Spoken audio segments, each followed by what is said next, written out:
सलाम, फिजा है मेरा नाम, तारों से होंगे हम कलाम, शो है आपका अपना, तारों से करें बातें। नाज़रीन, मेरे आज के पहले मेहमान नून लीग के अहम रहनुमा है, तशरीफ लाते हैं सिद्दीकुल फारूक साहब।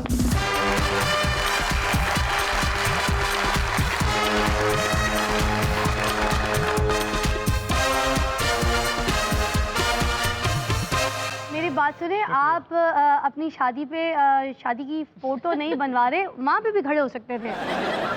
तो क्या प्रोग्राम के आपके करीब खड़ा होने से आपकी हौसला अफजाई होगी। नून लीग देने उनकी मत बजी हर की करना की नहीं करना यार कैसी बात है। और नैब तो घबराए घबराए फिर इन बावां जोड़ के। जनाब, नून लीग ने इस मुल्क की खिदमत की है, एटमी धमाके नून लीग ने कीते ने, सी पैक नून लीग ने बढ़ाया है, बिजली 12,000 मेगावाट नून लीग ने दी है, तो फिर नून लीग की मत वजी है या थोड़ी मत वजी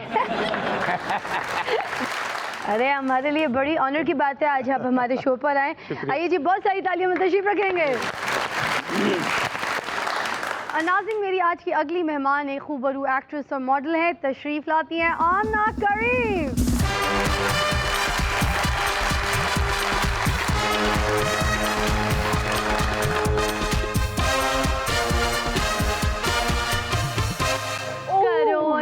प्यार है आमना करीम, टाइम दो ना, कहीं जाकर खाएं नान हलीम। अब कोई क्रीमी चीज का नाम लें तो मैं सोच सकती हूँ। चलो आइसक्रीम। तेरी उम्र है आइसक्रीम खाने वाली है। आइए जी, तशरीफ रखेंगे, बहुत सारी तालियां हैं।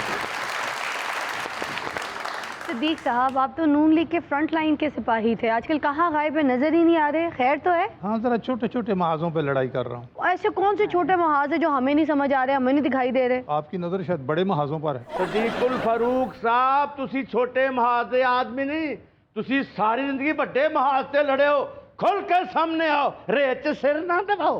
देखो बाबा जी, मैं एक सिपाही, मेरा कमांडर मैनू जिस महाज से पसंद करेगा लगा देगा, फिर सिपाही का काम है वे कि वो जिस महाज से भी लगा दिता जाए उत्थे वो डट के लड़े, तो मैं शुतरमुर्ग नहीं कि मैं रेत सिर छुपाया हुआ। तुसी शुतरमुर्ग नहीं, पर ऐदा सिर ते शुतरमुर्ग दे आंडे वर्गा है ना। और दो को एक साल ऐसे ही पड़ा रहा ना, तो ये शुतरमुर्ग का अंडा नहीं, डायनासोर का अंडा बन जाएगा। अच्छी बात है, वो जो चीज़ अब मादूम हो चुकी है, गायब हो चुकी है, एक मरतबा फिर सामने आ जाएगी। वाह क्या बात है। देखो जी आमना, आप मुझे बताइए आपकी शोबिज़ में एंट्री कैसे हुई? आपकी वालदा फिल्म इंडस्ट्री में काम करती थी, फिर आपने टेलीविजन इंडस्ट्री में कदम क्यों रखा? इसलिए क्योंकि जिस वक्त मैंने स्टार्ट किया था मूवीज़ उस वक्त इतनी ज़्यादा नहीं बन रही थी, ये मैं बता रही हूँ आपको 2009-8 की बात। लेकिन फिर ये हुआ था कि सर्टेन टाइम के लिए मैंने थोड़ा सा गैप लिया, अब दोबारा से स्टार्ट किया करियर, और वालदा ने मूवीज़ भी की हैं, मेरी प्लेस भी की हैं, और मुझे लगता है अदाकारी ये हर मीडियम है, चाहे आप होस्टिंग करें, चाहे आप एक्टिंग करें, मॉडलिंग करें, मतलब स्क्रीन का जिसको शौक होता है ना, वो किसी भी डिपार्टमेंट में फिक्स हो जाता है। मगर बड़ी स्क्रीन की तरफ आपने नहीं रुझान मैंने देखा कि कोई आपका एक्चुअली मैं ज़रा सा ऑन एंड ऑफ ही हमेशा से काम करती रही हूँ, मैंने 100% नहीं रही हूँ, कभी कोई और मैंने प्रोफेशन चेंज भी किया अपना, दोबारा से आई, लेकिन मैंने एक बात रियलाइज़ कर ली कि मीडिया को मैं छोड़ नहीं सकती कभी। ऐसे एक दिलचस्प बात सामने आई। हाँ, एक नहीं, कि 11 साल पहले ये काम कर रही थी और फिर आज सामने आई हो, तो इनकी उम्र 16 साल तो होगी अब। मैं फख्री अपनी उम्र बताती हूँ, I feel proud of it, जितनी मेरी एज है मैं ऑनर भी बता सकती हूँ। सदीकुल फारूक साहब, ये कुछ छुपाने की चीज़ है, फिर तो हमें रोज बताती है कि मैं 50 की हूँ, उसमें क्या ऐसी बात? शुक्र है आज भी आपने 5 कम कर दिए, है ना? 55 पे आ जाते हैं, 55 पे आ जाते। लेकिन मैं कहती हूँ जितने की मैं दिखती हूँ उतनी ही हूँ। बिल्कुल ठीक है। अब मेरे वाल देखो ना, नजले जुकाम ने चिट्टे कर देती, अदरवाइज मैं तो ਤੁਹਾਡੇ ਤੋਂ छोटा हूँ। ये आपकी इस बात से याद आया कि हाथी और चूहे के बच्चे में मुलाकात हो गई, दोनों की उम्र एक ही महीने की थी। तो चूहे के बच्चे को शर्म सी आई कि ये इतना बड़ा हाथी का बच्चा है, ये भी 1 महीने का है, तो उसे कहने लगा मैं भी हूँ तो 1 ही महीने का, लेकिन नज़ले जुकाम से ज़रा छोटा रह गया। उन्हें समझ आई हो किसी चूहे दे बच्चे। सदीक साहब, आप एक लंबा अरसा नून लीग के तर्जुमान रहे हैं, आजकल के मुश्किल हालात में नून लीग की तर्जुमानी जो लोग कर रहे हैं, आप उनकी हिकमत अमली से मुतमईन हैं या फिर आप समझते हैं कि उनकी अपनी हिकमत अमली अभी बेहतर होना ज़रूरी है? देखिए, मैं समझता हूँ कि इस वक्त जो तर्जुमानी कर रहे हैं, सेक्रेटरी इतलात हैं, जो ओहदेदार हैं, हाँ, सब माशाल्लाह पढ़े लिखे भी हैं, अच्छा, तजुर्बाकार भी हैं, ठीक है, और अच्छे काम कर रहे हैं, लेकिन हमेशा इंसान तो इंसान है, हाँ। उसमें इम्प्रूवमेंट की हमेशा गुंजाइश होती है। जैसे तर्जुमानी आजकल 100 तर्जुमान एक पार्टी ने मुकर्रर किए हुए हैं, ठीक है। कोई कुछ कहता है और कोई कुछ कहता है, ये हाँ। कोई तर्जुमानी नहीं होती। सिद्दीक साहब ये कह रहे हैं कि नून लीग की तर्जुमानी जो लोग कर रहे हैं उनको सही से करनी नहीं आ रही, उनको अभी बहुत कुछ सीखना पड़ेगा समझदारी से। और सिद्दीक साहब ये भी कह रहे हैं कि अगर वो चाहते हैं ये नून लीग के तर्जुमान के अच्छी तरीके से सही वाली तर्जुमानी करें तो उनको मेरे पास आकर पहले मुझसे सीखना पड़ेगा, मेरी शागिर्दी लेनी पड़ेगी। ये फिजा अपनी बातें कर रही है और अपनी बातें मेरे मुंह में डाल रही है। अरे! मैं आपसे माजरत चाहता हूँ। सिद्दीक साहब मैं आपको ऐसी लगती हूँ क्या? आप जो हैं तो कुछ बड़ी कहा है, जो अच्छी। आपने कहा है, मैंने वही आगे किया आप है। हैं तो बड़ी अच्छी, फिर बातें जरा चक्री कर रहे हैं। हाय अल्लाह। उन्होंने सारी जिंदगी नून लीग दी तर्जमानी की है फिजा, तू उन्हों दी तर्जमानी करी जानी यार, है। सच। और जदों तू तर्जमानी कर रही है ना, हाँ। वो इस तरह कहते हैं जिवें स्कूल च बच्चा नहीं कहता मिस मैंने नहीं किया। एक वक्त भी ऐसा आता है जब मौजें साहिल बनती हैं। हाय हाय क्या ये बात है। तूफानों की बातें हैं, आसूदा ऐसा है क्या जाने। हो सकता है इनकी वजह से कि मेरा काम पक्का हो जाए। कौन कौन से ड्रामे आपने किए हैं ये बताइए ना, जो आपके बहुत दिल के करीब हैं, और आपको फीडबैक किस ड्रामे से सबसे ज़्यादा मिली? मेरा जो स्टार्टिंग हुई थी करियर की, एक मेरी वालदा अंदलीब, उन्होंने तो आपको जैसे कि पता ही है कि मूवीज़ वगैरह ज़्यादा की हैं, लेकिन वो मुझे हमेशा बहुत अच्छा गाइड करती थी। अनफॉर्चुनेटली उनके 4 साल हुए, डेथ हो चुकी है, अब मेरे अल्लाह साथ नहीं है। जन्नत में आधा दर्जे का मुकाम अता फरमाए। लेकिन आमीन, जब तक वो हयात थी ना, उन्होंने माशाल्लाह मेरी बड़ी गाइडेंस की है, बहुत अच्छी सपोर्ट की, और वो मुझे बहुत चॉइस करने में सजेस्ट अच्छा करती थी। अच्छा। जो मेरा स्टार्टिंग हुआ है करियर का, अभी हम लोग बात कर रहे थे कि कब से शुरू किया, मैं एक और चीज़ मुझे याद आई, मैंने 2002 में भी एक प्रेस शूट किया था, उसके बाद मुझे परमिशन नहीं मिली थी। तो आपको नेगेटिव कैरेक्टर्स पसंद है या पॉजिटिव कैरेक्टर्स आपको अच्छा लगता मुझे है? नेगेटिव बहुत मिले हैं कैरेक्टर्स, और मैंने बहुत ज़्यादा किए भी हैं, और मुझे बड़ा मज़ा आता है करने में। आहा। लेकिन अब सिटकॉम काफ़ी कर रही हूँ, अभी जो जलेबी ऑन एयर है मेरा, वो भी सिटकॉम ही है। लेकिन ज़्यादा जो इंटरेस्ट है मुझे, मैं चाहती हूँ मैं कोई बहुत रोने धोने वाले मजलूम औरत के कैरेक्टर करूँ, लेकिन मुझे नहीं मिलते। मुझे नेगेटिव या सिटकॉम साइड पता नहीं मेरे नाल ब्याह करा लो, बड़ा रवावांगा मैं तो।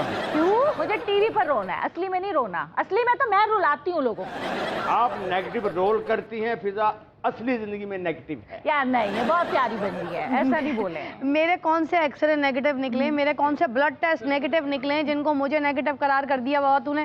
और बंदा गल कर ही दे तो इंज मगर पहनी तो पॉजिटिव चौथी निकला। पीनी है। अरे आपको क्या पता, ये बड़ा आजकल नया तो पॉजिटिव बड़ा खतरनाक है। पॉजिटिव ना कोरोना बोले। फैला हुआ है अरे भाई। नहीं, पॉजिटिव नहीं निकला, नेगेटिव निकला है। वो तो आप कह रही हैं नेगेटिव नहीं निकला। नहीं, ये हाँ निकला है ना नेगेटिव, मगर ये नेगेटिव का ये फायदा कोरोना की उठाता सुन के है। अब आप नेगेटिव हो गई हैं, ना, पहले आप कहती थी कि नेगेटिव नहीं निकला। सिद्दीक साहब आप तो मुझे कंफ्यूज कर रहे हो। जी साहब सियासतदान ने वो भैड़ी सस ना बनो।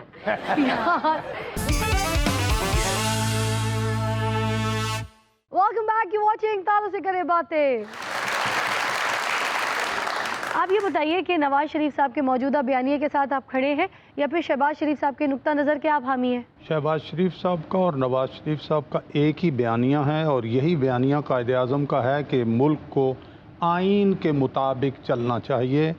हर एक को आइन के आईने में अपना किरदार देखना चाहिए। यही हमारी कामयाबी की ज़मानत हो सकती इतने है। साल मियां नवाज शरीफ साहब ने हुकूमत चलाई, तो तब उन्होंने फिर ये कायदे आज़म का जो कॉल है, जो बयानिया है, इसके ऊपर अमल क्यों नहीं किया? हमेशा कोशिश की। आइन के हिसाब से क्यों नहीं चलाया? हमेशा कोशिश की, जहाँ और जब रखना पड़ा उनका झगड़ा हुआ। बस मैं ये समझता हूँ, ये थोड़ी संजीदगी की बात है, और आपके शो के ज़रिए ये सारी जगह चली जाए कि पाकिस्तान में जब आइन से दाएं बाएं होने की जिसने भी कोशिश की, मैं नाम नहीं लूँगा, उसका नतीजा अच्छा नहीं निकला। और केड़ियां गल्लां कर रहे हो सदीक फरूक साहब, साडियां अखां 'च मिट्टी पाओ, मिर्चा ना पाओ। मियां नवाज शरीफ साहब लंडन बह के ना लै के लोगों को टारगेट करन डे आ, ते शहबाज शरीफ साहब नैब की हिरासत च उन्हें ही लोगों के मिन्नतां तरले करन डे। देखो पहली गल तो वे बाबा जी, मैं तुहाडी अख च ना मिट्टी पा रहा ते ना मिर्चा, मैं तो सुरमा पा रहा आइन दा सुरमा, ताकि तुहानू ठीक नज़र आवे। हर पाकिस्तानी छोटा है कि वड्डा है, उस दी अखां च भी आइन दे सुरमे दी सलाई पैनी चाहिए, ताकि उसनू भी ठीक नज़र आवे ते उसका दिमाग भी ठीक काम करे। दूसरी गल ये वे कि जिहड़ा तुसी फरमाया कि उन्होंने ना लै के, बिल्कुल उन्होंने 2 ना लए ने। कुछ होर लोगों की तरह, जिस तरह साढ़े च अगर कोई एक आदमी या 2 आदमी कोई दुरुस्त काम नहीं कर रहे तो उन्हों का ना लैके तनकीद करनी चाहिए। सारे की सारी महफिल और सारे की सारी ये जी टीम है, इसी का ना लैके तो सारे खराब कर नहीं। तो मेरा ख्याल है कि अगर बाबा जी काम ठीक नहीं करते तो बाबा जी ਨੂੰ पकड़ के तनकीद करके तो फिर भी ना मनन तो दरवाजे चों बाहर ਕੱਢ ਦੇਣਾ। ਇੱਕ ਭਰਾ ਦਾ ਮੂੰਹ ਜਨੂਬ ਵਾਲੇ ਇੱਕ ਦਾ ਸ਼ਮਾਲ ਵਾਲੇ ਤੁਸੀਂ ਕਹਿੰਦੇ ਹੋ ਇਕੱਠੇ ਜਾਣ ਦਾ ਹੈ ਨਾ। दुनिया ਉਹ ਕਿਉਂ ਬਹਿਸ ਕਰ ਰਹੇ ਹੋ? ਨੂਨ ਲੀਗ ਦਾ ਇੱਕੋ ਹੀ ਟਾਰਗੇਟ ਹੈ, ਇਕਤਦਾਰ ਲੈਣਾ ਹੈ, ਭਾਵੇਂ ਧਮਕੀਆਂ ਦੇ ਕੇ ਮਿਲ ਜਾਵੇ ਜਾਂ ਤਰਲੇ ਕਰਕੇ। ਇਸੇ ਕਰਕੇ ਇੱਕ ਭਰਾ ਤਰਲੇ ਕਰਦਾ, ਦੂਸਰਾ ਧਮਕੀਆਂ ਦਿੰਦਾ। ਇੱਕ ਬੱਚਾ ਚੁੱਪਚਾਪ ਜੇਲ੍ਹ ਕੱਟੀ ਜਾਂਦਾ ਤੇ ਇੱਕ ਬੱਚੀ ਕਹਿੰਦੀ ਹੈ मैं जेल नहीं जाऊंगा। आमना, मैं आपसे ये पूछना चाह रही थी, मुझे बताइए आजकल आप वीलॉग पे और सोशल मीडिया पे बहुत ज़्यादा तवज्जो दे रही हैं, तो इसका रिस्पांस कैसा मिल रहा है आपको?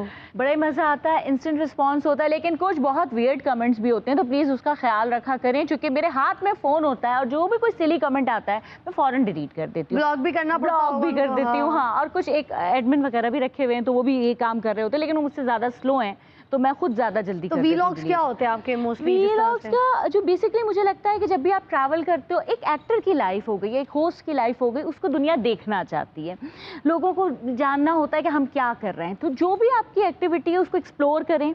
कुछ एक दो चीज़ें थी, एक्टिविटीज़ थी मेरी KPK में, पेशावर में, वो बहुत डेवलप, बड़ा चेंज हुआ, मैंने उसको कैप्चर किया, वीडियोज़ बनाई, उसको अपने ट्विटर पे, बाकी अकाउंट्स पे, सोशल मीडिया पे, यूट्यूब पे अपलोड किया, और लोगों को बड़ा अच्छा, बहुत अच्छा रिस्पॉन्स आया कि हम उस शहर को क्या समझते हैं, कितना चेंज हुआ है।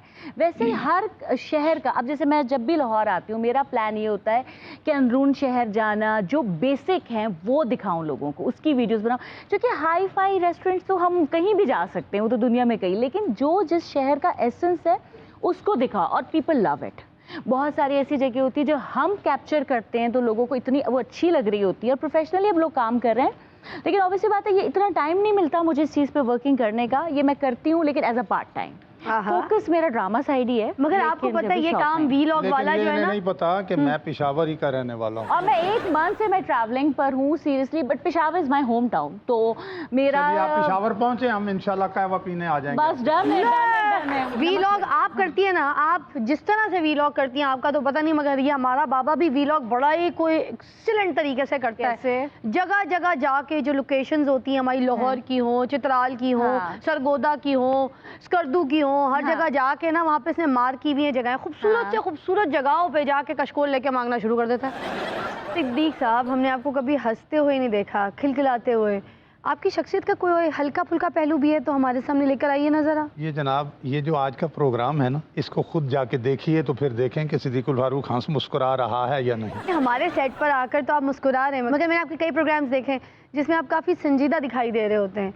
आज आपने हल्की फुल्की कोशिश की है, मगर वैसे आप खिलखिलाते नहीं हैं, आप हंसते नहीं है लाउडली। या उन्ना प्रोग्राम में तू ते आमना नहीं ना होंगे।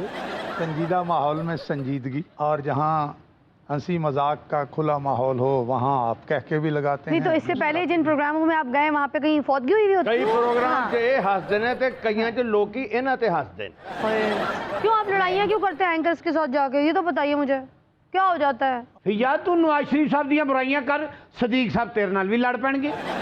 हैं? नवाज शरीफ साहब की बुराई करोगे तो तुसी अपने आप नूं ही एक्सपोज करोगे, मैं क्यों लड़ा तुहाडे नाल? ले। ਓਏ ਅੱਜ ਕੱਲ ਨਹੀਂ ਉਹਨਾਂ ਦੀ ਬੁਰਾਈ ਤੇ ਲੜਦੇ, ਅੱਜ ਕੱਲ ਕਿ ਉਹਨਾਂ ਦੇ ਖਿਲਾਫ ਬੁਰਾਈ ਕਰੇ ਤਾਂ ਦਿਲ 'ਚ ਖੁਸ਼ ਹੁੰਦੇ ਨੇ। ਕਾਲੀਆਂ ਇੱਟਾਂ ਕਾਲੇ ਰੋਡ ਵੀ ਬਰਾ ਦੇ ਜੋਰੋ ਜੋ, ਕਾਲੀਆਂ ਇੱਟਾਂ ਕਾਲੇ ਰੋਡ ਵੀ ਬਰਾ ਦੇ ਜੋਰੋ ਜੋ, ਕਾਲੀਆਂ ਇੱਟਾਂ ਕਾਲੇ ਰੋਡ, ਕਾਲਾ ਟੋਡਾ ਮੀ ਮੰਗਦਾ, ਰੁਪਈਏ 30 ਮੰਗਦਾ, ਰੁਪਈਏ 30 ਮੰਗਦਾ। ਰੁਪਈਏ 30 ਮੰਗਦਾ? ਹਾਂ। ਓਏ ਕੀ ਮੰਗਦਾ? ਬਸ ਕਰਦੇ ਬਜ਼ੁਰਗਾ, ਬਸ ਕਰਦੇ, ਬਸ ਕਰਦੇ, ਤੈਨੂੰ ਪਤਾ ਨਹੀਂ ਤੇਰੇ ਕੋਲ ਕੌਣ ਆ ਗਿਆ? ਕੌਣ ਆ ਗਿਆ? ਮੈਂ ਆ ਗਿਆ ਤੇਰੇ ਕੋਲ ਆਪ ਚੱਲ ਕੇ ਬਜ਼ੁਰਗਾ। ਤੇਰੇ ਕੋਲ ਬਾਬਾ ਬਿਲ ਬਤੌੜੀ ਦਾ ਮੁੰਡਾ ਆ ਗਿਆ। ਕਾਲੀਆਂ ਇੱਟਾਂ ਕਾਲੇ ਰੋਡ ਵੀ ਬਰਾ ਦੇ ਜ਼ੋਰੋ ਜ਼ੋਰ, ਕਾਲੀਆਂ ਇੱਟਾਂ ਕਾਲੇ ਰੋਡ ਵੀ ਬਰਾ ਦੇ ਜ਼ੋਰੋ ਜ਼ੋਰ, ਕਾਲੀਆਂ ਇੱਟਾਂ ਕਰਤਾ ਤਾ ਕਰਤਾ ਕਰਦਨ ਤਾ ਤਾ। ਉੱਤਰ ਪੈਣੇ ਚਾਹੀਦੇ ਨੇ। ਉਹ ਕਿਉਂ? ਓਏ ਅੱਗੇ ਲੋਕ ਇੰਨੇ ਠੰਡ ਨਾਲ ਮਰ ਰਹੇ ਨੇ, ਤੁਸੀਂ ਹੋਰ ਮੀਂਹ ਪਵਾ ਰਹੇ ਹੋ, ਫਿੱਟੇ ਮੂੰਹ ਤੁਹਾਡੇ ਅਮਲਾਂ ਦਾ। ਅਸੀਂ ਬੜੇ ਪਹੁੰਚੇ ਆ, ਅਸੀਂ ਬੜੇ ਪਹੁੰਚੇ ਆ। ਉਹ ਜਿਹੜਾ ਮੀਂਹ ਅਸੀਂ ਪਾਉਣਾ ਹੈ, ਬਾਬਾ ਉਸ ਮੀਂਹ ਦੇ ਵਿੱਚ ਨਹਾਉਂਦਾ ਹੋਵੇ ਤੇ ਭੋਰਾ ਵੀ ਢਿੰਡ ਗਿੱਲੀ ਨਾ ਹੋਵੇ, ਫੇਰ ਮੰਨੇ ਬਾਬਾ ਤੇਰਾ ਕਮਾਲ ਆ। ਖਾਣਾ ਬਾਤ ਕਰ ਜਾਏ, ਜਾ ਕੇ ਪਤਾ ਲੱਗੇ ਤੂੰ ਬਾਬੇ ਦਾ ਮੁੰਡਾ ਹੈ ਤੇ ਮੰਨੇ ਫਿਰ ਬਾਬੇ ਦਾ ਕਮਾਲ।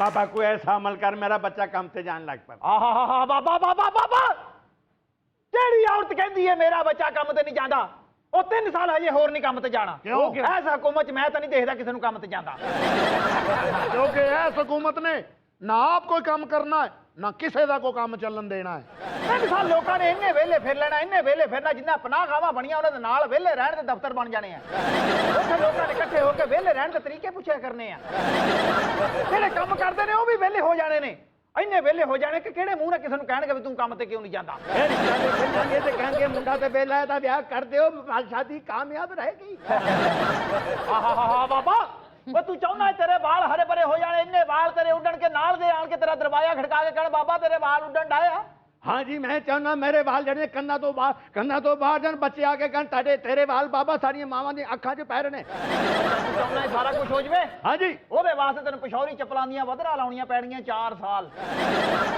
ਉੱਤੇ ਲਾਇਆ ਇਹਨੂੰ ਵੀ ਹੂਹਾਂ ਕਰਾ ਕੋਈ ਅੰਦਰ ਪਤਾ ਨਹੀਂ ਅੱਖ ਲਾਉਂਦੇ ਆ ਬਾਬਾ ਜੀ ਇਹ ਜਿੰਨ ਨੇ ਇਹ ਜਿੰਨ ਨੇ ਮਾਸ਼ਾਅੱਲਾ ਆ ਮੂੰਹ ਦਿਖਾ ਦੇ ਮੂੰਹ ਓਹ ਹੋ ਤੇਰਾ ਬੇੜਾ ਕਿ ਇਹਦਾ ਤਾਂ ਢਕਿਆ ਚੰਗਾ ਬਈ ਬਾਬਾ ਜੀ ਕੋਈ ਐਸਾ ਅਮਲ ਕਰੋ ਜਿੱਥੇ ਮੈਂ ਚਾਹਨੀ ਹਾਂ ਮੇਰੀ ਸ਼ਾਦੀ ਹੋ ਜਾਵੇ ਇਹਦੇ ਲਈ ਅਮਲ ਦੀ ਨਹੀਂ ਹਾਂ ਦੀ ਜ਼ਰੂਰਤ ਹੈ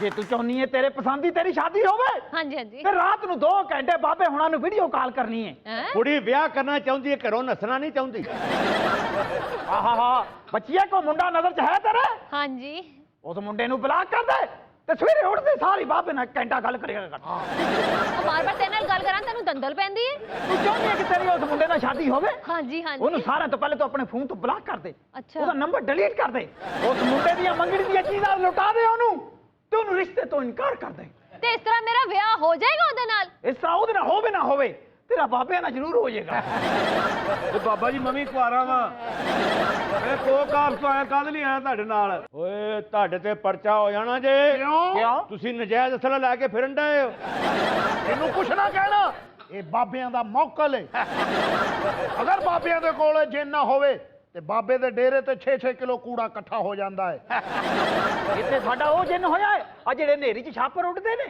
ਇਹ ਸਾਰੇ ਫੜ ਲੈਂਦਾ ਹੈ ਤੇ ਜਿਨ੍ਹਾਂ ਦੇ ਹੁੰਦੇ ਉਹਨਾਂ ਨੂੰ ਵਾਪਸ ਦੇ ਕੇ ਆਉਂਦਾ ਹੈ ਇਹ ਸਾਰੇ ਤੇ ਬਾਬਾ ਚੌਗਲਾ ਮਾਰੇ ਨੇ ਤੇਰੀ ਸ਼ਾਦੀ ਹੋਈ ਆ ਮੇਰੀ ਨਹੀਂ ਜਿੱਥੇ ਮਰਜ਼ੀ ਕਰਾ ਲਾ ਮੇਰੀ ਆਸ ਤੇ ਨਾ ਰਵੀ ਨੇ ਮੈਨੂੰ ਤੇ ਬਾਬੇ ਹਿੱਲਣ ਵੀ ਨਹੀਂ ਦਿੰਦੇ ਜੀ बाबा जी कोई ऐसा काम कर दें, कोई ऐसा जादू जगा दे कि मैं सोऊं यहाँ और उठूँ यूरोप, नाश्ता अमेरिका में करूँ और लंच में करूँ डेनमार्क में। ਇਹਦਾ ਇੱਕੋ ਹੀ ਹੱਲ ਏ ਨੀਂਦ ਦੀਆਂ ਗੋਲੀਆਂ ਖਾ ਕੇ ਸੌਂਇਆ ਕਰ ਤੇ ਯਕੀਨਨ ਤੈਨੂੰ ਇਹੋ ਜਿਹੇ ਖਾਬ ਆਉਣਗੇ ਕਿ ਤੂੰ ਉੱਥੇ ਪਹੁੰਚ ਜਾਏਂਗੀ तुम भी ना छुट्टी खा के सोया करो, जहाँ चाहोगे वहाँ पहुँच जाओगे। ਇਹ ਪਹੁੰਚਿਆ ਬਾਬਾ ਨੇ ਕੋਈ ਸਹੀ ਬਾਬਾ ਜਿਹੜਾ ਤੈਨੂੰ ਇਹ ਗੋਲੀਆਂ ਦਿਲਾਉਣ ਡਿਆ ਤੁਹਾਡਾ ਵੀ ਮੰਗਦਾ ਰੁਪਏ 30 ਮੰਗਦਾ ਰੁਪਏ 30 ਮੰਗਦਾ ਕੁੜੀਓ ਕੀ ਹੈ ਤੁਸੀਂ ਦੋਵੇਂ ਚਾਹੁੰਦੀਆਂ ਕਿ ਤੁਸੀਂ ਯੂਰਪ ਔਰ ਅਮਰੀਕਾ ਦੀ ਸੈਰ ਕਰੋ ਬਿਲਕੁਲ। ਬਾਬਾ ਜੀ ਮੈਨੂੰ ਵੀ ਭੇਜ ਦਿਓ ਕਲੀਆਂ ਕੀ ਕਰਨੀਆਂ ਅਸੀਂ ਕੁੜੀਆਂ ਨੂੰ ਯੂਰਪ ਭੇਜਨੇ ਆ ਉਹਨਾਂ ਦੇ ਅੱਬਿਆਂ ਨੂੰ ਨਹੀਂ ਇੱਕ ਬੰਦਾ ਕੱਢਿਆ ਜੇ ਇਹ ਅਮਲ ਨਹੀਂ ਕਰ ਰਿਹਾ ਇਹ ਦੁਬਈ ਵਾਸਤੇ ਕੋਈ ਗਰੁੱਪ ਬਣਾ ਰਿਹਾ ਜੀ ਹੋਰ ਫਿੱਟੇ ਮੂੰਹ ਬਾਬਾ ਤੇਰੇ ਪੁੱਜਣ ਤੇ ਅਦਰ ਫਿੱਟੇ ਮੂੰਹ ਤੇਰੇ ਸੱਚ ਬੋਲਣ ਸਾਈਡ ਤੇ ਹੋ ਜਾਓ ਸਾਈਡ ਤੇ ਹੋ ਜਾਓ ਸਾਡਾ ਮਰੀਦ ਆ ਰਿਹਾ ਹੈ ਬੱਚਾ ਸਾਡਾ ਮਰੀਦ ਆ ਰਿਹਾ ਹੈ ਇਹ ਤੁਹਾਡੇ ਮੋਕਲ ਨੇ ਮਾਸਕ ਪਾਏ ਜਾਂ ਪੁੱਠੀ ਜਰਾਬ ਪਾਈ ਹੈ ਆਹਾ ਇਹ ਮੇਰਾ ਮੁਅੱਕਲ ਹੈ ਮੈਨੂੰ ਇਹ ਤੋਂ ਡਰ ਲੱਗੀ ਜਾਂਦਾ ਉਧਰ ਹੋ ਜਾ ਓਏ ਮਾਸਕ ਦੀ ਜਿਹੜੀ ਫੋਟੋ ਹੈ ਨਾ ਉਹਦੇ ਤੋਂ ਬੁਰਾ ਤੇਰਾ ਮੂੰਹ ਹੈ ਓਏ ਮਾਸਕ ਪਾਇਆ ਕਿ ਪੈਂਪਰ ਲਾਇਆ ਜੀ ਆ ਜਾ ਮਰੀਦਾ ਆ ਜਾ ਕਾਲਾ ਟੋਡਾ ਮੀ ਮੰਗਦਾ ਰੁਪਏ 30 ਜੀ ਬੱਚਾ ਪਹੁੰਚ ਗਿਆ ਕੀ ਗੱਲ ਚੜਾਈ ਲੈ ਥਾਂ ਬਾਬਾ ਜੀ ਬੇਟੀ ਵੀ ਮੰਗਵਾ ਲਈ ਜੇ ਇਹ ਬੇਟੀ ਨਹੀਂ ਬਜ਼ੁਰਗਾ ਇਹ ਸਾਡਾ ਮਰੀਦ ਹੈ ਬੜਾ ਸਬਰ ਕਰਕੇ ਸਾਡੇ ਕੋਲ ਪਹੁੰਚਿਆ ਜਿੱਥੇ ਤੂੰ ਪਹੁੰਚਣਾ ਸੀ ਤੂੰ ਪਹੁੰਚ ਗਈਆਂ ਅੱਜ ਤੇਰੀ ਝੋਲੀ ਭਰ ਕੇ ਭੇਜਾਂਗੇ ਕੀ ਚਾਹੁੰਦਾ ਹੈ ਮਰੀਦਾ बाबा जी कोई ऐसा अमल करो चोरी मैं करा छितर ਤੁਹਾਨੂੰ ਪੈਣ बाबा जी कोई ऐसा अमल करो ਕੁੜੀਆਂ ਮੈਂ ਛੇੜਾ ਤੇ ਜੁੱਤੀਆਂ ਤੁਹਾਨੂੰ ਪੈਣ ਉਹ ਕੁੜੀਆਂ ਨਾਲ ਛੇੜ ਆਪਣੇ ਹੱਥ ਪੀਲੇ ਕਰਾ ਕੀ ਚਾਹੁੰਦਾ ਹੈ ਬੱਚਾ बाबा जी मैं पहले भी ਦੱਸਿਆ ਸੀ ਮੇਰੀ ਇੱਕ ਖਾਲਾ ਹੈ ਉਹਦੀ ਅਜੇ ਤੱਕ ਸ਼ਾਦੀ ਨਹੀਂ ਹੋਈ ਬੇਫਿਕਰ ਹੋ ਜਾ ਬੱਚਾ ਤੇਰੀ ਖਾਲਾ ਦੀ ਐਸ ਇਤਵਾਰ ਨੂੰ ਸ਼ਾਦੀ ਹੋ ਜਾਏਗੀ ਰਬੀਨਾ ਦੀ ਗੱਲ ਕਰਨ ਡਿਆ ਤੂੰ ਆਹੋ ਆਹੋ ਬਾਬਾ ਜੀ ਐਸ ਇਤਵਾਰ ਉਹਦੀ ਸ਼ਾਦੀ ਹੋ ਜਾਏਗੀ ਉਹ ਕਿਸ ਤਰ੍ਹਾਂ ਬਾਬਾ ਜੀ ਕਿਉਂਕਿ ਇਤਵਾਰ ਮੈਨੂੰ ਛੁੱਟੀ ਹੁੰਦੀ ਹੈ ਉਹ ਮੇਰੀ ਖਾਲਾ ਦੀ ਸ਼ਾਦੀ ਨਾਲ ਤੇਰੀ ਛੁੱਟੀ ਦਾ ਕੀ ਲਿੰਕ ਹੈ ਓਏ ਤੈਨੂੰ ਨਹੀਂ ਪਤਾ ਮਰੀਦਾ ਅੱਜ ਕੱਲ ਬਾਬੇ ਦੀ ਤੇ ਰਬੀਨਾ ਦੀ ਅੰਡਰਸਟੈਂਡਿੰਗ ਚੱਲ ਰਹੀ ਹੈ ਤੇ ਇਤਵਾਰ ਨੂੰ ਜਾ ਕੇ ਅਸੀਂ ਦੋਵੇਂ ਸ਼ਾਦੀ ਕਰ ਰਹੇ ਹਾਂ ਮੈਂ ਤਾਂ ਤੈਨੂੰ ਕਿਹਾ ਸੀ ਕੋਈ ਐਸਾ ਅਮਲ ਕਰ ਮੇਰੀ ਖਾਲਾ ਦੀ ਸ਼ਾਦੀ ਹੋ ਜਾਏ ਤੂੰ ਮੇਰੀ ਖਾਲਾ ਤੇ ਹੀ ਅਮਲ ਸ਼ੁਰੂ ਕਰ ਦਿੱਤਾ ਤੁਹਾਨੂੰ ਸਾਡਾ ਘਰ ਹੀ ਮਿਲਿਆ ਸੀ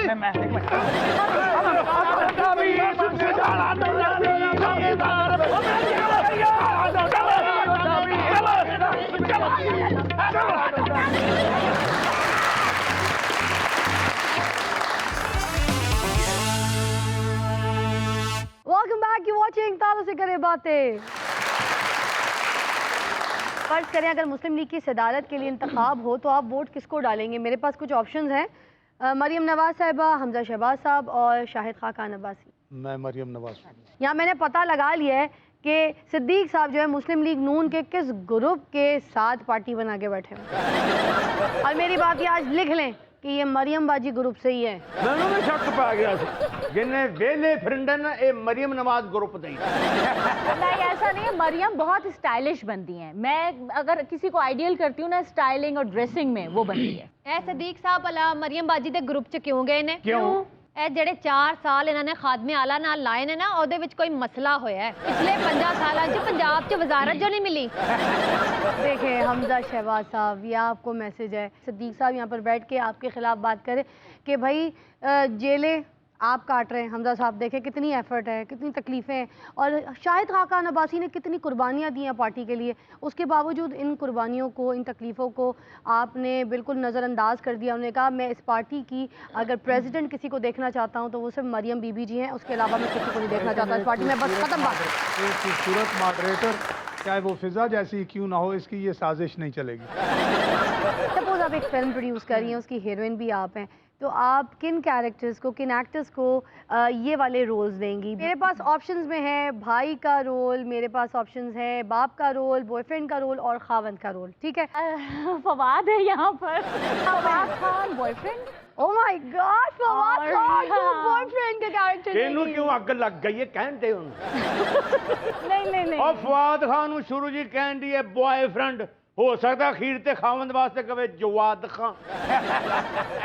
हस्बैंड की कैटेगरी में फहाद मुस्तफ़ा।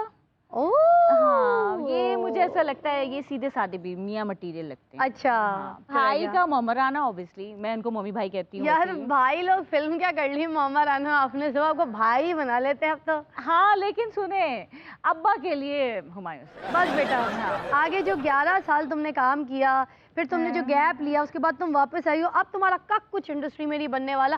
वही मैं साफ साफ बता रही हूँ, यहाँ पर ये कहती है फहाद मुस्तफ़ा मेरी फिल्म में मेरे साथ जो है आमना उनके साथ बनेंगे शौहर। उनकी बड़ी शोहरों वाली शक्ल है, तो मैं फहाद मुस्तफ़ा की बीवी को मैसेज देना चाहती हूँ अपनी कि आप बेगम होने के नाते अपने मियाँ को ज़रा संभाल के रखें। शादीशुदा होने के बावजूद जो दूसरी लड़कियां हैं वो उनको खावन बनाने के लिए डोरे डालने की कोशिश कर रही हैं। क्या करें, हाँ, सभी तो मैरिड हैं अपने यार। मियाँ पे हाथ जरा भारी रखें। मैंने पहले आपको बता दिया भाभी, ठीक है। और ये जो फवाद खान है हमारे हीरो सुपरस्टार है ना, उनको ना जरा बॉयफ्रेंड लड़कियां पसंद करती हैं, वो बड़े डैशिंग लगते हैं उनको। तो भाभी ये मैसेज भी आपको जाता है, जरा ख्याल रखिए। कराची से लड़कियां आती हैं लाहौर, और लाहौर में रहने वाले हमारे फवाद खान के ऊपर ऐसे मर रही होती है कि बॉयफ्रेंड बनाने के लिए जान दे रही होती है। हैंडसम है, लाहौर वो के कहती लड़के है तो होते बीवी हैं ठीक है, handsome। रहे फवाद खान की कोई मसला नहीं है, गर्लफ्रेंड मैं ही बनूंगी, है ना। और मोहम्मद राना साहब, आपकी तो हमारे शो पर इतनी बहनें बन गई हैं कि मुझे लगता है आप इनको ब्याते ब्याते आपकी अब उम्र भी गुजर जाएगी, क्योंकि जो भी लड़की आती है कहती है मोहम्मद राना मेरे भाई जैसे हैं। और रही बात हुमायूं सईद साहब की, जो फिल्म इंडस्ट्री में पैसा लगाते हैं, प्रोड्यूस करते हैं, फिल्म बनाते हैं और ख़ुद उसमें हीरो भी आते हैं, तो उनके साथ आने वाली जो हीरोइन है वो ये कह रही है कि हुमायूं सईद अब ओवर एज हो गए, वो सिर्फ मेरे बाप का रोल कर सकते हैं, मैं उनको अपने हीरो के तौर पर बर्बाद नहीं कर सकती। वंडरफुल पर्सन यार, लेकिन बात देखिए वो प्रोड्यूसर है तो वो हीरो भी बन सकते हैं, सब बन सकते बस हैं। हुमायूं लेकिन तुम्हारे जो जितने हकीकत है, जानने वो वाले हकीकत है। उन सबको मना करो कि उसको कास्ट ना करें, ठीक है। ये तुम्हारे साथ हीरोइन नहीं आना चाहती, तुम्हें बाप बनाना चाहती, तुम इसको माँ का कैरेक्टर दिलवाओ जगह, बस खत्म कहानी।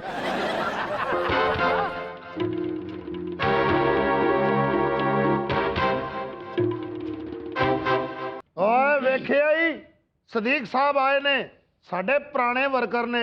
ਓਏ ਉਧਰ ਤੇ ਵੇਖ ਖਾਲੀ ਸਦੀਕ ਸਾਹਿਬ ਨਹੀਂ, ਨਾਲ ਆਮਨਾ ਕਰੀਮ ਸਾਹਿਬਾ ਵੀ ਆਈਆਂ ਨੇ। ਆਮਨਾ ਕਰੀਮ ਨੇ ਇਦਾਂ ਹੀ ਸੂਟ ਪਾਇਆ, ਵੇਖੋ ਡਰੈਸ ਜਿਵੇਂ ਮਤੰਜਨ ਚ ਬੰਬ ਚੱਲੇ ਹੁੰਦਾ। ਤੁਹਾਨੂੰ ਤਮੀਜ਼ ਨਹੀਂ ਸੋਹਣੀ ਕੁੜੀ ਦੇ ਨਾਲ ਗੱਲ ਕਰਨ ਦੀ? ਆਮਨਾ ਕਰੀਮ ਨਾਲ ਕੋਈ ਬੰਦਾ ਬਦਤਮੀਜ਼ੀ ਨਾ ਕਰੇ। ਅਗਲੀ 14 ਨੂੰ ਮੈਂ ਮੰਗਣੀ ਕਰਨੀ ਉਹਦੇ ਨਾਲ।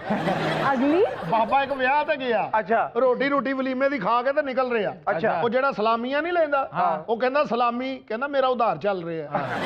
ਆ ਮੋਹਰਾ ਜੱਟ ਵੀ ਵਿਆਹ ਤੇ ਗਿਆ, ਉਹਨੇ ਕਿਹਾ ਜੀ ਬਾਜਾਂ ਨੇ ਬਾਜ ਉਹ ਪਰਲਾ ਚਾਚਾ ਵੀ ਵਿਆਹ ਤੇ ਗਿਆ ਵਲੀਮਾ ਬਲੂਮਾ ਖਾ ਕੇ ਤੇ ਆਉਣ ਤੇ ਉਹਨੂੰ 50 ਰੁਪਏ ਦੇਈ ਜਾਵੇ ਉਹ ਕਹਿੰਦਾ 50 ਰੁਪਏ ਭਾਈ ਦੇਣ ਦੇ ਆ ਕਹਿੰਦਾ ਮੈਂ 450 ਤੋਂ ਕੋ ਲੈਣਾ ਵਾ ਬਾਬਾ ਪਤਲਾ ਵੀ ਗਿਆ ਵਿਆਹ ਦੇ ਉੱਤੇ ਵੀ ਅੱਛਾ ਓਏ ਰੋਟੀ ਰਾਟੀ ਖਾ ਕੇ ਤੇ ਵੀ ਬਾਹਰ ਨਿਕਲਣਿਆ ਕਹਿੰਦਾ ਸਲਾਮੀ ਕਹਿੰਦਾ ਵਾਲੇਕੁਮ ਸਲਾਮ ਉਹ ਬਾਬਾ ਇੱਕ ਵਿਆਹ ਤੇ ਗਿਆ ਉੱਥੇ ਦੁੱਧ ਪਿਆਉਣ ਦੀ ਰਸਮ ਕਰ ਰਿਹਾ ਤੇ ਜੇਬ ਚੋਂ ਫੀਡਰ ਕੱਢ ਲਿਆ ਕਹਿੰਦਾ ਮੇਰੇ ਪੁੱਤਰ ਦਾ ਇਹ ਚ ਪਾ ਦੇ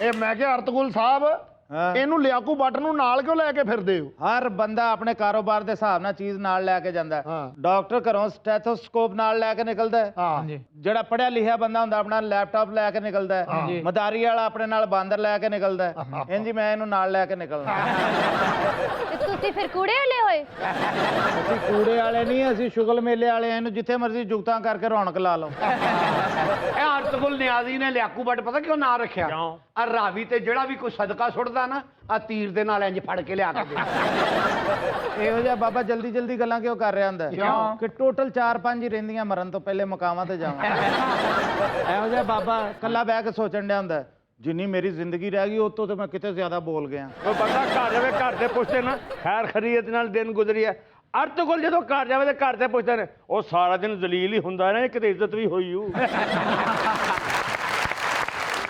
ਇਹੋ ਜਿਹੇ ਬਾਬੇ ਦੀ ਜ਼ਿੰਦਗੀ ਹਲੇ ਪਈ ਹੁੰਦੀ ਹੈ ਤੇ ਗੱਲਾਂ ਮੁੱਕ ਜਾਂਦੀਆਂ ਮਾਸ਼ਾਅੱਲਾ ਇੰਜ ਖਲੋਤੇ ਨੇ ਕਿਤੇ ਹੱਥ ਕੁਹਾੜੀ ਕੋ ਗੰਡਾਸਾ ਕੋ ਨੇਜ਼ਾ ਲੱਗਦਾ ਬੜੇ ਬਹਾਦਰ ਨੇ ਤੇ ਮਦਾਰੀ ਦਾ ਬਾਂਦਰ ਇੰਜ ਕਰੇ ਇਹਨਾਂ ਨੂੰ ਅੱਗੇ ਲੱਗ ਕੇ ਦੌੜ ਜਾਂਦਾ ਇਹੋ ਜਿਹਾ ਬਾਬਾ ਆਪਣੀ ਫੌਤਗੀ ਦਾ ਐਲਾਨ ਵੀ ਆਪੇ ਕਰ ਜਾਂਦਾ ਕਿਦਾਂ ਹਜ਼ਰਾਤ ਕੱਲ 6 ਵਜੇ ਮੈਂ ਮਰਨਾ ਟਾਈਮ ਨਾਲ ਜਨਾਜ਼ੇ ਤੇ ਪਹੁੰਚ ਜਿਓ ਆਪਣੇ ਮਰਨ ਦਾ ਐਲਾਨ ਆਪੇ ਕਿਉਂ ਕਰਨ ਡਿਆ ਉਹ 10 ਰੁਪਏ ਲੱਗਦੇ ਮੇਰੇ ਬਾਅਦ ਕਿੰਨੇ ਕਰਾਉਣਾ ਸੀ ਇਦਾਂ ਦਾ ਬੰਦਾ ਰਾਤ ਨੂੰ ਸੌਣ ਤੋਂ ਪਹਿਲਾਂ ਨਾ ਕੱਪੜੇ ਕੁਪੜੇ ਤੈਅ ਕਰਕੇ ਨਾਲ ਦਿੰਦਾ ਫੜਾ ਕੇ ਸੌਂਦਾ ਪਤਾ ਨਹੀਂ ਮੇਰੀ ਕਿਹੜੀ ਟਾਈਮ ਜਾਨ ਨਿਕਲ ਜਾਣੀ ਤੇ ਸਵੇਰੇ ਉੱਠ ਕੇ ਫੇਰ ਉਹਨਾਂ ਕੋਲ ਲੈਣ ਚੱਲਦਾ ਅੱਜ ਫੇਰ ਬਚ ਗਿਆ ਦੇ ਦਿਓ ਇਹੋ ਜਿਹੇ ਬਾਬੇ ਨੂੰ ਕੋਈ ਬੰਦਾ ਚਿੱਟੇ ਕੱਪੜੇ ਪਾ ਕੇ ਚਿੱਟੀ ਦਾੜੀ ਵਾਲਾ ਚਿੱਟੇ ਵਾਲਾਂ ਵਾਲਾ ਨਜ਼ਰ ਆ ਜਾਏ ਨਾ ਤਾਂ ਕਹਿੰਦਾ ਉਹ ਆਇਆ ਹੀ ਮੌਤ ਦਾ ਇਦਾਂ ਦਾ ਬਾਬਾ ਆਪਣੀ ਔਲਾਦ ਨੂੰ ਨਸੀਹਤ ਕਰਕੇ ਜਾਂਦਾ ਮੇਰੀ ਕਬਰ ਨੁੱਕਰ ਤੇ ਹੋਣੀ ਚਾਹੀਦੀ ਆ ਆਉਣ ਵਾਲੇ ਵਕਤ 'ਚ ਪੁੱਤਰ 3-4 ਦੁਕਾਨਾਂ ਕੱਢ ਲੈਂਦਾ ਬੰਦਾ ਇਹ ਬਾਬੇ ਨੇ ਇੱਕ ਦਰਬਾਰ ਤੋਂ ਚਿੱਤਰ ਖਾਦੇ ਕਿਉਂ ਉਹ ਦਰਬਾਰ ਤੇ ਰਸ਼ ਕੋਈ ਨਹੀਂ ਸੀ ਉਹ ਬਾਬੇ ਨੂੰ ਕਹਿੰਦਾ ਬਾਬਾ ਤੇਰਾ ਕੰਮ ਨਹੀਂ ਚੱਲਣ ਡਿਆ ਕਿਸੇ ਸਹੀ ਦਰਬਾਰ ਤੇ ਦੇਗਾਂ ਦੇ ਕੇ ਤੁਸੀਂ ਚਾਹੁੰਦੇ ਹੋ ਕਿ ਅੱਜ ਤੁਹਾਡੀ ਇੱਜ਼ਤ ਹੋਵੇ ਤੇ ਫਿਰ ਬਹਿ ਜਾਓ नाज़रीन सुनते हैं कुछ मुनफरिद सी खबरें हमारे शो पे हमेशा की तरह होती हैं कुछ अजीब व गरीब खबरें आज कौन कौन सी खबरें हैं निर्मल के पास सरगोदा में कोरोना पॉजिटिव शख्स साबिका महबूबा के खामन से गले मिलकर फरार सेम चाचा वाली स्टोरी चाचा भी अपना कोरोना पॉजिटिव देख के ना ਚਾਚੀ ਦੇ ਪੁਰਾਣੇ ਮੰਗੇਤਰ ਨੂੰ ਗਲੇ ਮਿਲ ਕੇ ਤੇ ਦੌੜ ਗਿਆ ਮੈਂ ਕਿਹਾ ਚਾਚਾ ਇਹ ਕੀ ਕੰਮ ਕਰਨਾ ਕਹਿੰਦਾ ਕਰੋਨਾ ਦੇ ਬਹਾਨੇ ਮੈਂ ਚਾਚੀ ਦੇ ਸਾਰੇ ਵਾਕਫ ਮਾਰ ਦੇਣਾ ਬਾਬੇ ਨੇ ਇੱਕ ਬੰਦੇ ਦਾ 50,000 ਦੇਣਾ ਸੀ ਉਹ ਬੰਦਾ 50,000 ਲੈਣ ਆਇਆ ਬਾਬੇ ਨੇ 2 ਨਿਛਾਂ ਮਾਰੀਆਂ ਸ਼ਹਿਰ ਛੱਡ ਕੇ ਦੌੜ ਗਿਆ ਬਾਬੇ ਨੇ ਨਿਛਾਂ ਸਾਦੀਆਂ ਨਹੀਂ ਸੀ ਮਾਰੀਆਂ ਉਹ ਬੰਦਾ 50,000 ਲੈਣ ਆਇਆ ਬਾਬਾ ਕਹਿੰਦਾ ਲੈ ਲਾ ਕਰੋਨੇ ਦੇ ਮਰੀਜ਼ ਕੋ 50,000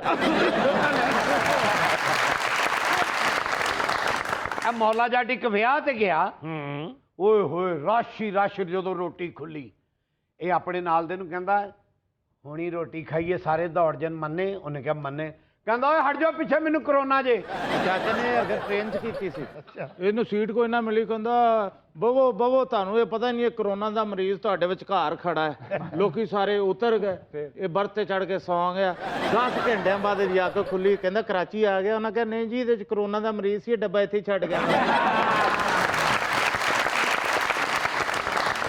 आगे चलिए 2 साल में 1 करोड़ नौकरियां देने की बात की ही नहीं वजीर आजम का बयान ਲੋ ਜੀ ਜਿਵੇਂ ਵਜ਼ੀਰ ਆਜ਼ਮ ਸਾਹਿਬ ਦੀ ਯਾਦਦਾਸ਼ਤ ਵਾਪਸ ਆ ਰਹੀ ਹੈ ਨਾ ਇਹਨਾਂ ਨੇ ਥੋੜੇ ਦਿਨਾਂ ਬਾਅਦ ਕਹਿ ਦੇਣਾ ਮੈਂ ਤਾਂ ਨਵਾਂ ਪਾਕਿਸਤਾਨ ਬਣਾਉਣ ਦੀ ਗੱਲ ਵੀ ਨਹੀਂ ਸੀ ਲੇਕਿਨ ਜ਼ੁਬਾਨ ਦਾ ਪੱਕਾ ਜੀ ਉਹਨੇ ਕਿਹਾ ਸੀ ਮੈਂ ਸਭ ਕੋ ਰੁਲਾਉਂਗਾ ਦੇਖ ਲਓ ਸਾਰੇ ਰੋਣ ਡਏ ਨੇ ਅਸੀਂ ਨਹੀਂ ਰੋਂਦਾ ਜਿੰਨਾ ਨੂੰ ਲੀਗ ਵਾਲੇ ਰੋਂਦਾ ਇੰਨਾ ਜ਼ੁਬਾਨ ਦਾ ਪੱਕਾ ਉਹਦੀ ਪਤਾ ਨਹੀਂ ਸੀਮਟ ਦੀ ਜ਼ੁਬਾਨ ਕੁਝ ਦਿਨਾਂ ਬਾਅਦ ਖਾਨ ਸਾਹਿਬ ਨੇ ਇਸ ਗੱਲ ਤੋਂ ਵੀ ਯੂ ਟਰਨ ਲੈ ਲੈਣਾ ਕਿ ਮੈਂ ਤੇ ਨਹੀਂ ਕਿਹਾ ਸੀ ਸਹੂਲਤ ਕਾਟ ਦਾਂਗਾ ਐਂਡ ਤੇ ਖਾਨ ਸਾਹਿਬ ਨੇ ਪਤਾ ਕੀ ਬਿਆਨ ਦੇਣਾ ਕਿ ਬੁਲਦਾਰ ਸਾਹਿਬ ਨੂੰ ਮੈਂ ਨਹੀਂ ਲਾਇਆ हो सकता है साल बाद वजीर आजम साहब ਇਹ ਵੀ ਐਲਾਨ ਕਰ ਦੇਣ ਕਿ ਮੈਂ ਕਦੋਂ ਕਿਹਾ ਸੀ ਕਿ ਮੈਂ 10 ਅਰਬ ਦਰਖਤ ਲਾਵਾਂਗਾ ਮੇਰਾ ਕਿਹੜਾ ਮਸਵਾਕਾਂ ਦਾ ਕੰਮ ਹੈ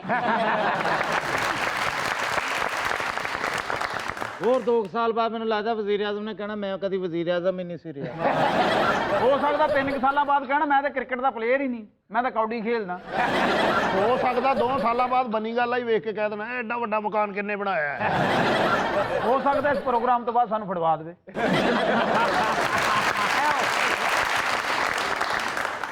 पढ़िए। बीवी वापस करो, भारतीय लड़के ने ससुराल के घर के सामने धरना दे दिया। ਸੇਮ ਬਾਬੇ ਵਾਲੀ ਸਟੋਰੀ। ਇਹ ਬਾਬੇ ਦਾ ਵੀ ਜਦੋਂ ਵਿਆਹ ਹੋਇਆ ਇਹ ਵੀ ਆਪਣੇ ਸਹੁਰਿਆਂ ਦੇ ਘਰ ਜਾ ਕੇ ਇਹਨੇ ਧਰਨਾ ਦੇ ਦਿੱਤਾ। ਉਹਨਾਂ ਨੂੰ ਕੀ ਕਹਿ ਰਹੇ ਸੀ, ਮੇਰੀ ਬੁੱਢੀ ਵਾਪਸ ਕਰੋ? ਨਹੀਂ ਨਹੀਂ ਨਹੀਂ, ਇਹ ਨਹੀਂ ਕਹਿ ਰਹੇ, ਕਹਿੰਦਾ ਇਹਨੂੰ ਰੱਖੋ, ਕੋਈ ਹੋਰ ਦਵੋ।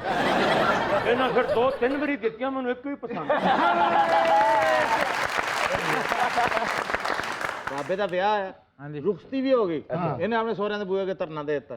ਉਹਨਾਂ ਕਿਹਾ ਤੈਨੂੰ ਜਨਾਨੀ ਵੀ ਦੇਤੀ ਹੈ, ਮਾਮਾ ਤੇ ਤੂੰ ਕਿਉਂ ਧਰਨਾ ਦਿੱਤਾ? ਕਹਿੰਦਾ ਜਨਾਨੀ ਦੇਤੀ, ਜਿਹੜਾ 700 ਰੁਪਇਆ ਕੁੜੀਆਂ ਨੂੰ ਮੈਂ ਦੁੱਧ ਪਿਆਈ ਦਾ ਦਿੱਤਾ, ਤੁਹਾਡਾ ਪਿਓ ਵਾਪਸ ਕਰ। ਬਾਬੇ ਦਾ ਨਵਾਂ ਵਿਆਹ ਹੋਇਆ ਤੇ ਦੂਸਰੇ ਦਿਨ ਹੀ ਉਹਨਾਂ ਦੇ ਬੂਹੇ ਅੱਗੇ ਧਰਨਾ ਦੇ ਦਿੱਤਾ। ਕਹਿੰਦਾ ਬਾਬੀ ਰੱਖ ਲਓ, ਮੈਨੂੰ ਮੋਟਰਸਾਈਕਲ ਲੈ ਦੇ। ਇਹ ਜੋ ਲੱਕੀ ਡੀਅਰ ਦਾ ਵਿਆਹ ਹੈ, ਇਹਦੀ ਬੁੱਢੀ ਨੇ ਵੀ ਇਹਨਾਂ ਦੇ ਦਰਵਾਜ਼ੇ ਅੱਗੇ ਧਰਨਾ ਦੇ ਦਿੱਤਾ ਸੀ। ਕਹਿੰਦੀ ਗੋਲੀ ਮਾਰ ਦੋ, ਅੰਦਰ ਕੋਈ ਨਹੀਂ ਜਾਣਾ। ਯਾਕੂ ਭੱਟ ਨੇ ਵੀ ਧਰਨਾ ਦਿੱਤਾ ਸੀ। ਉਹਨਾਂ ਨੂੰ ਕਹਿੰਦਾ ਕੁੜੀ ਦਿੱਤੀ ਹੈ ਤੇ ਕੂੜਾ ਤੁਹਾਡੇ ਪਿਓ ਨੇ ਦੇਣਾ। ਉਹਨਾਂ ਨੇ ਕਿੰਨਾ ਬੜਾ ਕੂੜਾ ਦੇਤਾ, ਉਹ ਕੂੜੇ ਦੀ ਬੁੱਢੀ ਬਣਾ ਕੇ ਉਹਨੂੰ ਕਹਿ ਰਿਹਾ ਭਲੀਏ ਲੋਕੇ ਕੀ ਹਾਲ ਹੈ ਤੇ। ਤੁਹਾਨੂੰ ਪਤਾ ਉਸ ਕੂੜੇ ਚੋਂ ਨਿਕਲਿਆ ਕੀ ਆ? ਆ ਮੁੰਨਾ ਉੱਥੋਂ ਹੀ ਨਿਕਲਿਆ। सुनो, तुम लोग चाहते हो कि कुछ अच्छा खाना खा लो? बाहर चावल की देख पड़ी है, उसके आगे धमाल लगा, हो सकता है कोई 2 प्लेटें तुम लोग को दे दे। ਅਸੀਂ ਭੁੱਖਿਆਂ ਦੇਖਾਂਗੇ ਜਾ ਕੇ ਨੱਚੀਏ। और क्या? आओ यार, आओ यार।